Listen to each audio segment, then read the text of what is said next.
product not yet rated.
Yo. What's up? Hey man, I've been gone the last few days. I see you're kind of giving away some of your good stuff, you know? Yeah, there's a few things here I don't need, really. I kind of had my eye on that nice Nina Williams in Death by Degrees sculpture.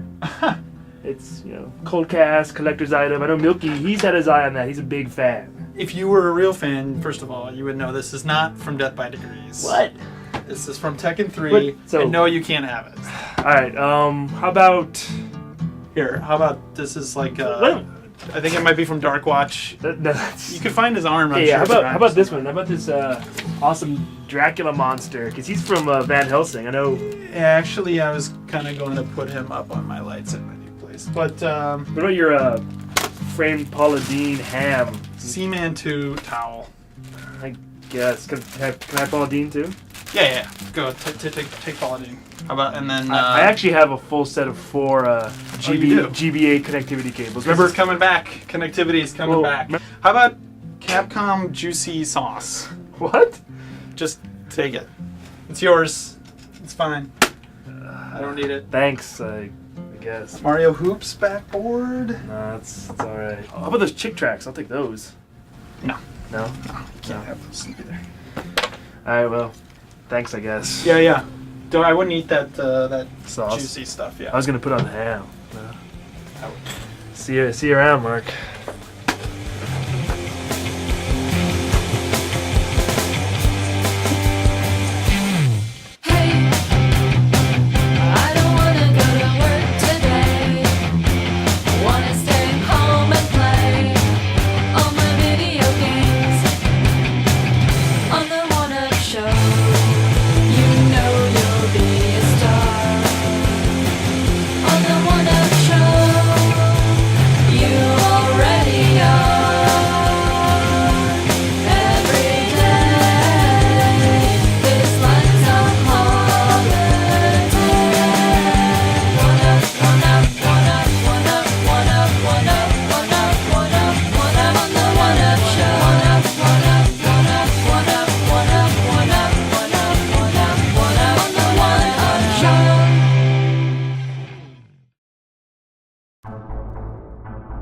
Mark Rain came by. Strange event. He came by and he had copies of the PlayStation 3 version of Unreal Tournament. This may be the first time that I can remember where someone came by with a PS3 version of anything before I'd played the other console's version of it. And it ran fine. You know, like it looked like a multiplayer online shooter.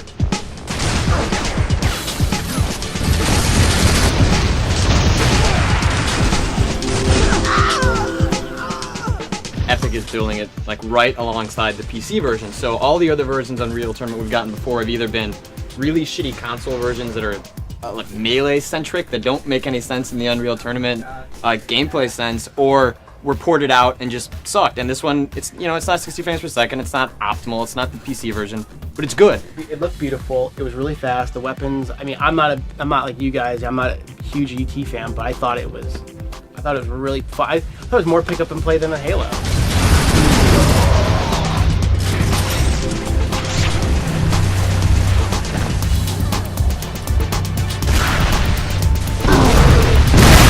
One more for the girl. It has that same depth, UT has always had, where, it's got a shit ton of maps, got a shit ton of weapons, got a shit ton of, like, vehicles in a lot of the modes.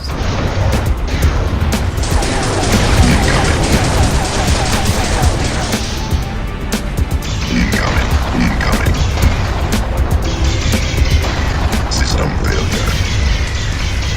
And then it's also got incredible AI for the bots.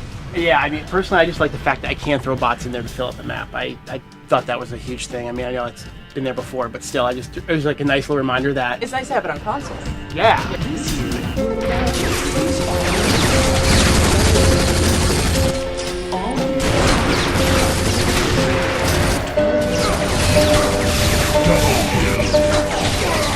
There's always those days when you get online and just people are total assholes. And you're like, you know what? I just want to play the game to enjoy it. It looks good. It plays well. But I don't want to deal with, like, little Jimmy. Unreal Tournament 1 was great. 2003 was a fumble. 2004 is where the series came back. 2004 was really the Unreal Tournament game for me as a Quake fan, where the weapons really started to feel meaty and I actually enjoyed the combat a lot. And this is a refinement of 2004, and it's great. It's got, maybe it has a little too much. They brought back a couple of the things that I really missed, like dual-wielding enforcers, and they brought back the sniper rifle. They got rid of the lightning gun. I was never a fan of the lightning gun. Most of the weapons I find in the game are actually pretty powerful. Like the enforcers, you can actually like take someone down. Like it's hard to, its aiming is important. Yeah, the enforcer is a fine weapon, and I think that like link gun, using it in its like linked mode is pretty weak, but the normal primary fire on it is really, really strong. Rockets are strong, of course. Sniper rifle's strong. Like everything feels like pretty meaty and powerful. I'm not sure like the weapons quite as much as their counterparts in 2004 just yet, because I haven't played enough to, especially because some of the new like items and power-ups they put in the game. Like I was getting like jump boots, where on your double jump, it'll like just boost you like 30 feet like in the an air. entire build, and you get all these shield power-ups and really beef up your character where you're just like a walking tank, and then you can get in a tank, and like, there's just so much you can do with the game. And the hoverboards are actually like fun. They weren't. The only thing that I found annoying was, and I understand why this is, but you're on your hoverboard, you get shot, you fall down, like, and then you're stuck in that animation, like, and you can't fire back. It's a penalty. I like shot when you're on your hoverboard, but man. During Unreal, like, I'm just not used to something that's going to slow me down and I'm not going to be able to shoot back. Like, oh, shit. The funny thing is my favorite new feature is those, like, jello fields that they put up, like, in front of places. It looks like a... I don't know, to me it looks like a Jello mold. It looks like a Jello mold. And when your character moves into it, anything that's in it moves slower. And the funny thing is, when I was playing last night, I thought it was so fucking genius. I'm like, this is so smart to like have a slowdown field instead of like a Max Payne slowdown effect. I wish I could shoot these and move them around myself. And then I was reading a GFW cover story about Borderlands this morning, and they have the exact same thing, and you can shoot it. So that's kind of cool. But anyway, it's really fun. For people who own a PS3, there's not a whole lot else out there like this. This is great for them. I'm excited for them, But I would not personally go buy a PS3 for this. I would go buy a PC for this. Even though it's nice, the PS3 version looks gorgeous. If you have like a lower end PC, it's gonna look the same. I think if you have a low end PC, I think you should get it on PS3, especially since they're gonna allow the mods and all that stuff.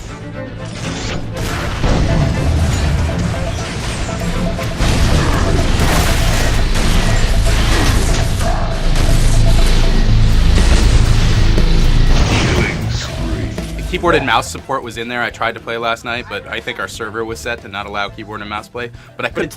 It's there. I plugged it in. I configured my keys. You guys are all saying that, like, you think that, oh, it's obviously going to do well on the PC this year, and I wonder how it'll do on PS3. And I think it's the opposite. There's a new Medal of Honor that just came out. Team Fortress just came out. Crysis is coming out.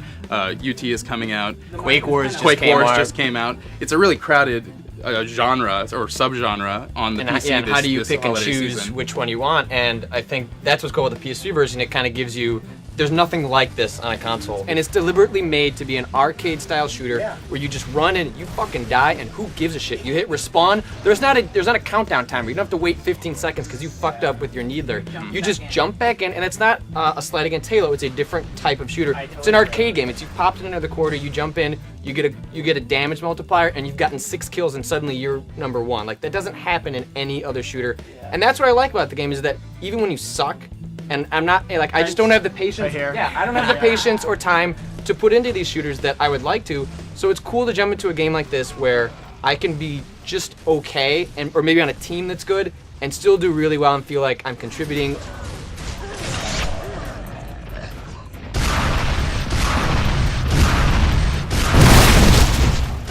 I'm just so impressed that we saw a game on PS3 first, and like that's a multiplayer game, and it looks good. Totally, it plays. It's got shit together. There are no dumb frame rate problems to report on. You know, it's fine. It's good.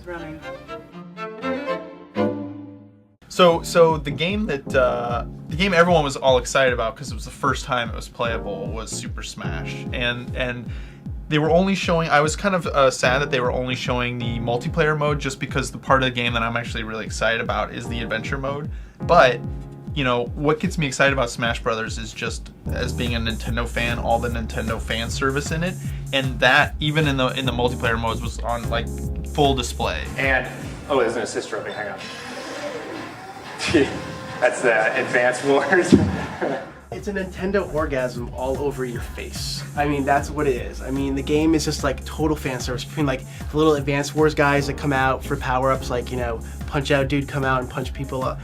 From that, to like Sonic now being added, to like promise of more characters, Snake. I mean, just, the game is the ultimate fan service for anybody. There's that Super Smash Ball or whatever it's called now that appears on the screen at certain times. It's not just like you walk up and grab it. You have to actually like punch it open. So like everybody's sitting there trying to punch it open, and then all of a sudden, if you do your special attack, you like unleash hell. Like it showed Samus basically like blast away the entire screen. Sonic turns into Super Sonic, flies around, knocks other people out. Just about there, unleash it, you can actually steal it from them. So it's just like that kind of back and forth, that almost like mini game within the game.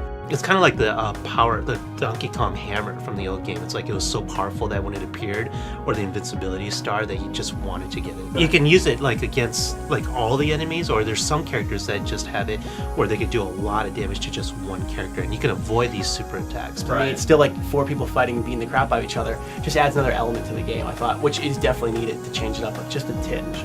When I went in, I was most excited to see Smash Brothers, and it ended up being more excited about Mario Galaxy. Mario Galaxy is like a totally new experience, like nothing like we've ever seen before. It's not really like Mario Sunshine or Mario 64, but like Smash Brothers, I think, is still pretty much a known quantity now. It was like when I played it, I'm like, this is pretty much like the old games. I felt like Mario Galaxy was like Sunshine. In fact, it reminded me of those kind of abstract levels in Sunshine. Like the controls are still basically the same. The game looks a little better. The one thing that's really different about it is that it's playing with gravity constantly, it seems like, and it's not as restricted. Like in Sunshine, almost all the worlds were based around, you know, they had to be like the same locale. But now that it's like different planets, it's totally free to do, like, let its freak flag fly and just like whatever the hell you can think of. Well, that's what I'm saying. It's like totally different. You're but saying the it's like controls are all still. It immediately felt like a Mario game. It's a totally different game. You don't. No, it's not. It's just the gravity. It's still Mario. That's a huge thing. Gravity. If I change gravity right now, your world would be completely rocked. You'd be completely fucked up. So it's a very different. It doesn't feel like anything like any of the old games, just because it controls similarly. But the level designs are so radical, and each planet's so different, and they're like little bite-sized levels. You have one that also kind of reminded me of the abstract levels that's basically like a box, where you walk around the box and you flip over and gravity is keeping you on the box, but you have to hit all of these different switches. Pads. Yeah, exactly. Yeah. You have to step on them in order and turn them, I think, from question marks into exclamation points. And you have to jump on moving platforms to do it, and you're dodging like these rings that are going out. And it's really cool because you just intuitively, quickly, immediately understand, oh, this is what I have to do. It was really fun, and like the different gravity did totally add something to it. Where you'll see something in the background, and you won't know immediately like how to get there. but you can get there. So it's also got that like exploration element to it, that like unlocking the secrets aspect to it that the previous Mario games have had. I think one thing I was worried with being so many different planets and jumping, hopping, bopping each place, I would get like lost. I wouldn't know really where the end goal was. But the game is so well designed that you'll never get like off the beaten path so much where you won't know where the final star is or something like that, which I thought was really awesome. We saw one of the bosses, it's like Koopa Jr. again, but it was like Jeremy was joking, it's like it's like Juan and the Colossus basically, because the boss is this big robot, it's bigger than the planet, and Mario basically has to climb up its leg, go through all these gears, and then you're guiding these bullet bills to smash a sensor that it's its weak point. But like, yeah, it had this huge sense of scale, and I think one of the best looking, if not like the best looking Wii game so far. Personally for me, I think it's the best looking Wii game out there. For this game where you're walking around in 360 degrees, upside down, and in all different angles, you think it might kind of throw you off. And, like even like, not like a lot of 3D games now that they have camera problems, and I didn't really experience that. No matter how you're oriented, you always knew how to control your guy perfectly, and it just reminded me of like why like Nintendo games, but specifically Mario games, just control so perfectly all the time. Totally agree.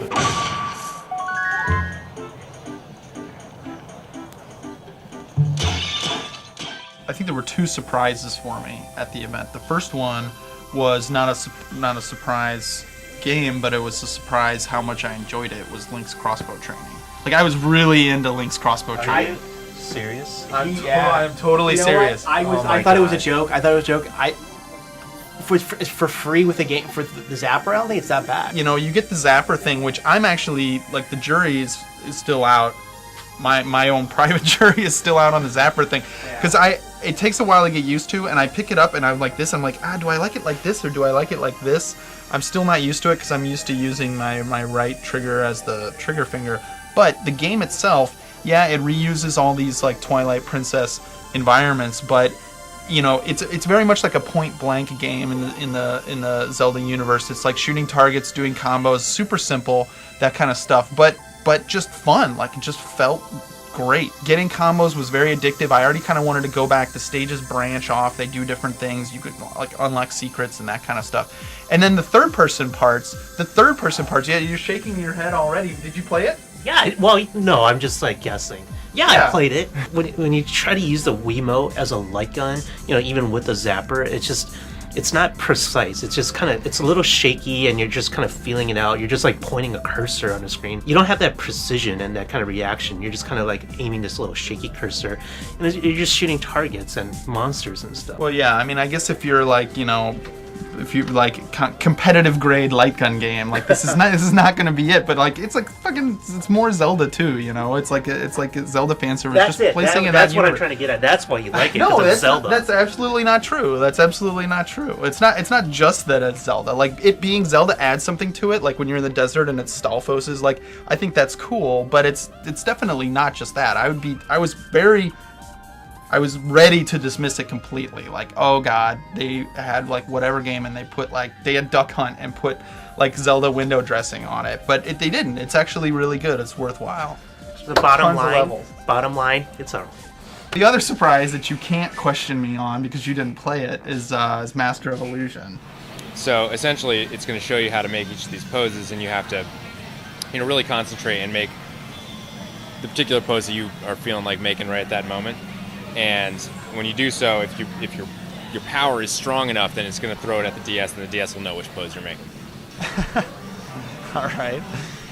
It's a DS game. It comes with a pack of cards, and there's all these little cool tricks you can do with it. I mean, there's a lot of them are just like based around card tricks, where you get somebody to pick a card, and then you tell the DS in secret ways of what card they have, and then it's like, oh yeah, the DS knew what card you have, and you really won't know unless you've watched the tutorials how the trick is being done on most of them. there's no game to it. It's just kind of teaching these 20 different tricks or so. Right. Yeah. It's not so much of a game. It's like this new category of whatever. It's like a game like It's that. not teaching you tricks, right? It's No, it's it like, does. It is teaching tricks, I think. It teaches you tricks, but most of them you would need to have the DS in order to perform them. Not all of them, but most of them. Isn't it more for you to show off and to pick up on women and stuff? Some of them are like that. Yeah, there's one that's like a love tester where you both put your finger down, and it makes a big show of it and has a heart gauge go up and down. But secretly, you're hitting the L trigger to tell it, how much you want it to say. You two are compatible.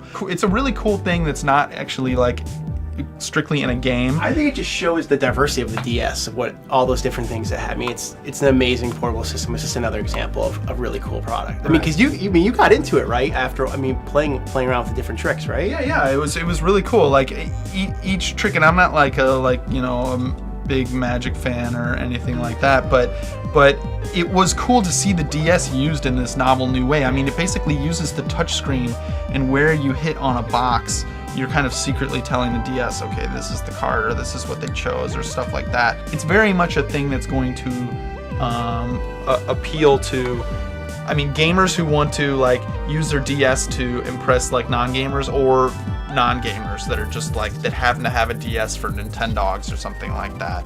So, and then there's a new Advance Wars there, Days of Ruin, where they actually said that the first one didn't sell as well as they expected, and they kind of table swiped the series. It's all new character designs. The last DS one, yeah. Like the character designs, the graphics are all a little bit grittier, a little bit more adult. I'm glad to see them lose Jake, the headphone punk kid from the last. There's this kid, this hip street talking, I'm gonna own you kid, who's commanding armies, and he's like an army general, whatever. It's ridiculous. So they seem to have lost a lot of that silliness. Every Advance Wars has introduced new units, but it's usually just something more powerful, right? Like they introduced the Neo tank, which is just a more powerful tank, and then the Mega tank, which is another more powerful tank. But in this game, I saw two new units so far that actually changes the strategy. One is like a flare tank that actually fires a flare into the darkness, so it clears up the fog of war. Yeah. Awesome. And then there's a motorcycle unit too, which is just basically infantry on a motorcycle. This guy can just zip right to faraway bases and camps to capture them. It's supposed to include a full online play with voice chat as well. So it kind of feels like not only are they growing it up from a design and aesthetic standpoint, but also from a gameplay and strategy standpoint. Like they want to make it more, it's like, okay, we know this game is about strategy, and let's make it more for the strategy fans. Overall, compared to Nintendo's summer event that we were at up in Seattle 3 or 4 months ago, we came out of that kind of depressed. Oh yeah, it was Metroid and Metroid. Well, we didn't even get show to you play guys. Metroid. Yeah. But coming out of this, it was hey, okay, there are games to be excited about. There was actually plenty of games for gamers. I mean, we didn't even talk about Fire Emblem or Battalion Wars 2. It made you remember okay, yeah, there are games here. I was really sold on Mario before, but now I'm completely sold. I mean, I think that is, I can finally have reason to hook up my Wii again, which has been in the closet for about 6 months. So Dusted off, and me, I got Link's crossbow training to start practicing for. So. All right, just one or two things more. Take that and take this, put that there, and all right, I think that's it. You can just hold that and then let this guy just right on your shoulder. Cool, thanks, man. If I have any more stuff for you, I'll let you know. I mean, actually, all I really wanted was the lobster bib, which is mine. I let you borrow that. Oh yeah, it's kind of on Ninja Gaiden now, so I'll let you know if I got any more stuff. That's cool. Yeah. I don't want to be a dick or anything, but I kind of got some shit to do. So if it's cool, you got your stuff, your office is that way. Just, I'll see you in a bit. All right. Well, can I at least have the lobster bib then?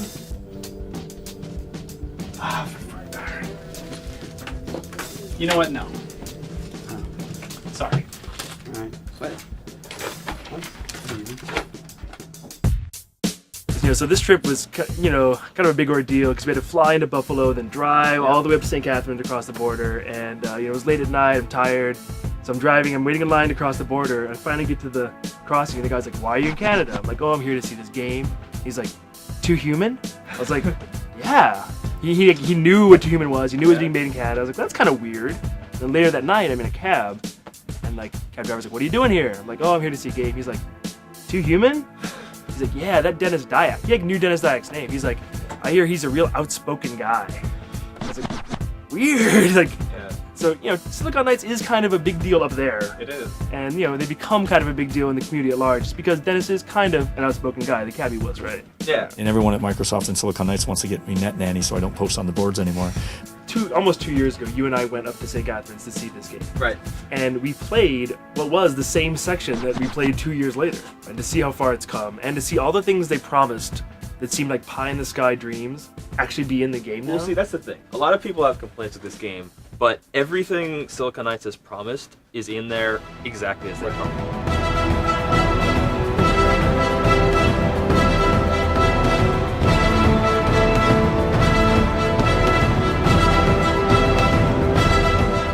But then again, the gameplay itself, people kind of get the wrong idea about this game. It isn't like Devil May Cry. But I think people don't actually think that, and they're just trying to mislead you by like saying that is the big misconception. If people think Too Human is an action game with some RPG elements, they're absolutely wrong. It is a complete fusion, a true fusion of RPG and action.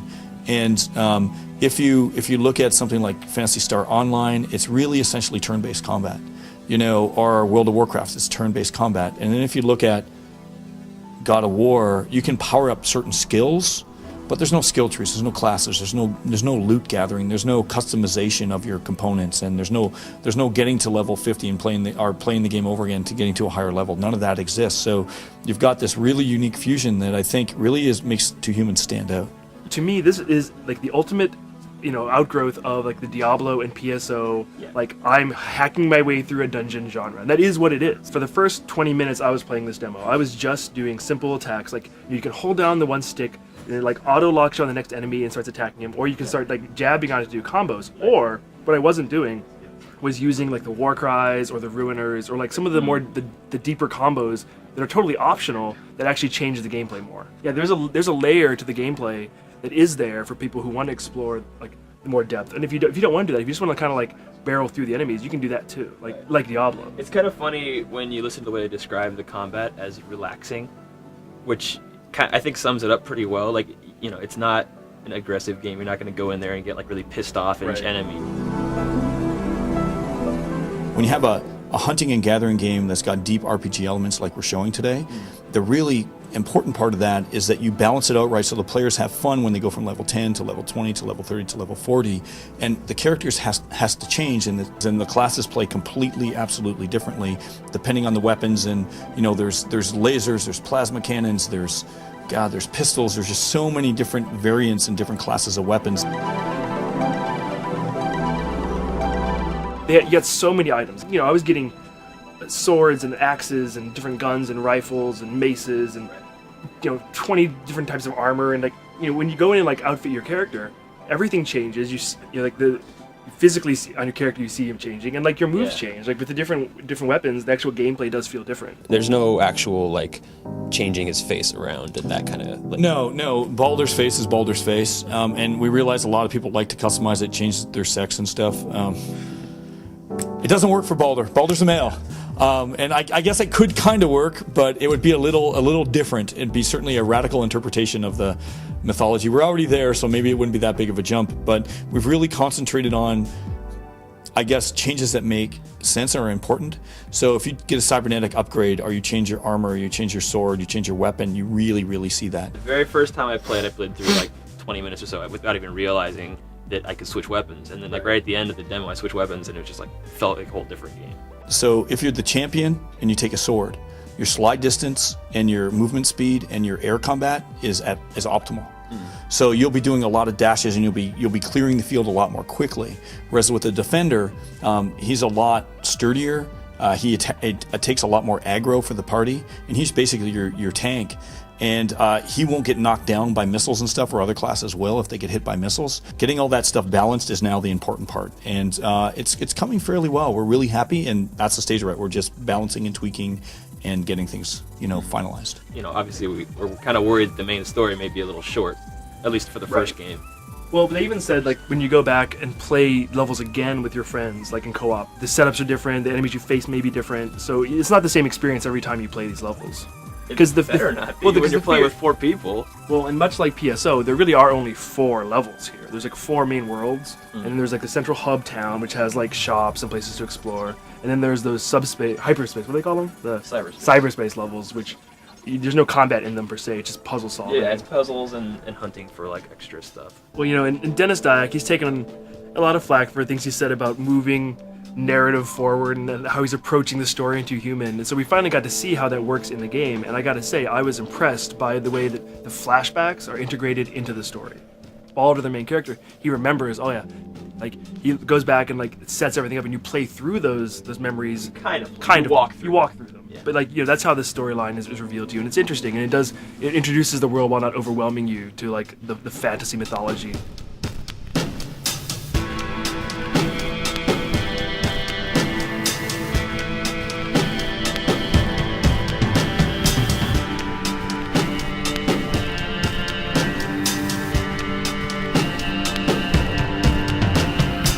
You have to buy into like, okay, I'm gonna like the story, because if you don't, you're just gonna be pissed off at how kind of much it throws at you, I think. But yeah, I think it works. I think it's not cheesy, it doesn't seem forced. And the cutscenes, the real-time cutscenes look really good up close. Like the character models when they zoom in on the heads, I thought looked almost as good as Heavenly Sword, and definitely as good as Mass Effect.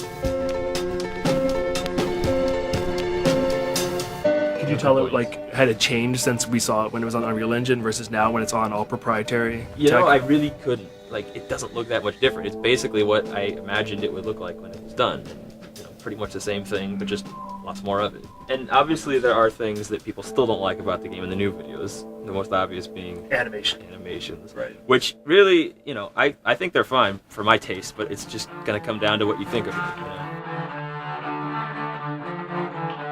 Yeah, and I have a feeling that because this game has been delayed as long as it has, that 2 Human 2 is a lot further along than everybody thinks.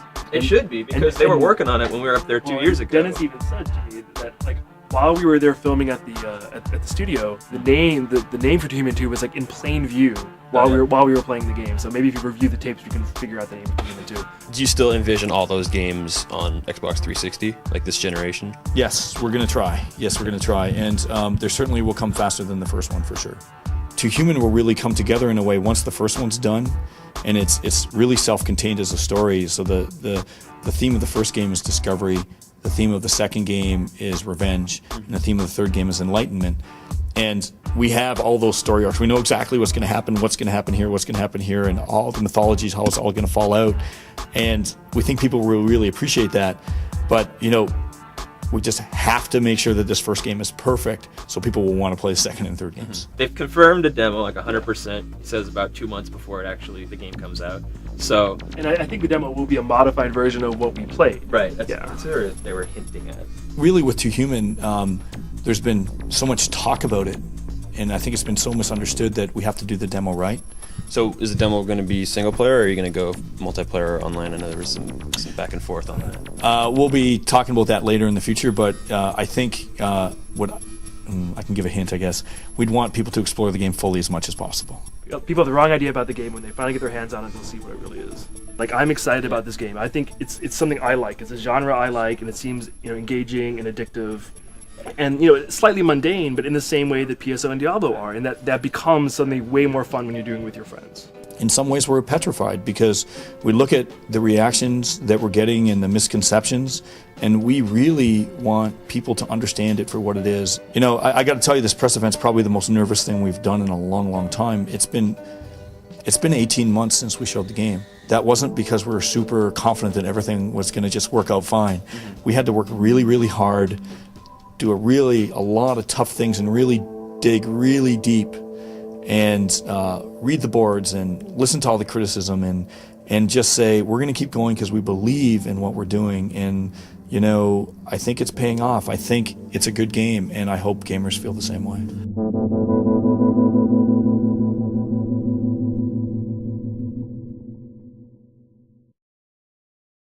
Product not yet rated.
Hey, Mark.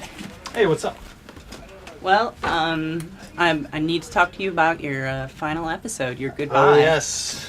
Yes. So what we were thinking we'd do is do like a retrospective, and then maybe greatest hits, like a montage of your great moments, those Mark moments, and then go into like some really soft, sensitive music, some slow-mo, and you walking into the sunset. I was thinking about renting a horse, but that might be over the top.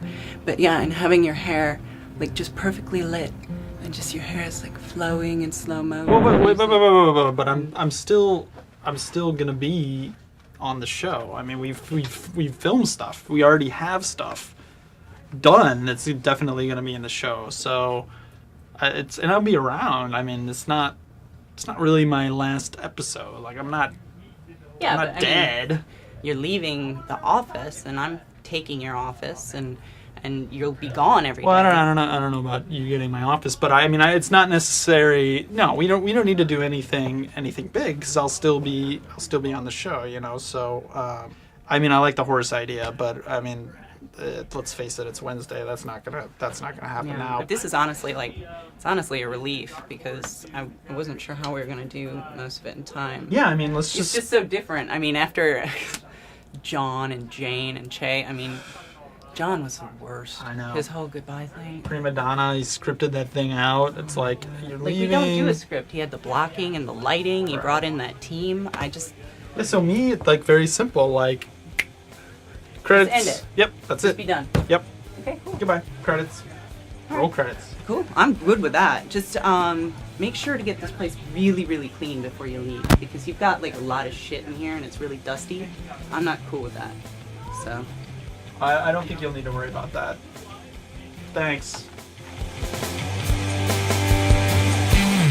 Hey, I don't wanna go to work today. Wanna stay home and play on my video game. No, I don't wanna take it nice and slow. Wanna get ready to go. On the one-up show, you know you'll be a star. On the one-up show, you already are. Every day is like a holiday. So long, goodbye. I'm gonna run away right now. Game on all night. I'm gonna be on the one-up show. On the one-up show. One-up, one-up, one-up, one-up, one-up, one-up, one-up, one-up, one-up. On the one-up show. One-up, one-up, one-up, one-up, one-up, one-up, one-up, one-up. On the one-up show. One-up, one-up, one-up, one-up, one-up, one-up, one-up, one-up, one-up. On the one-up show.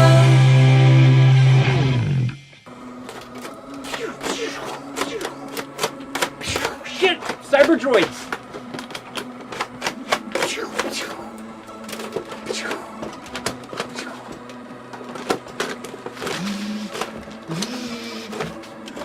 Pew pew pew! Oh shit! God damn it!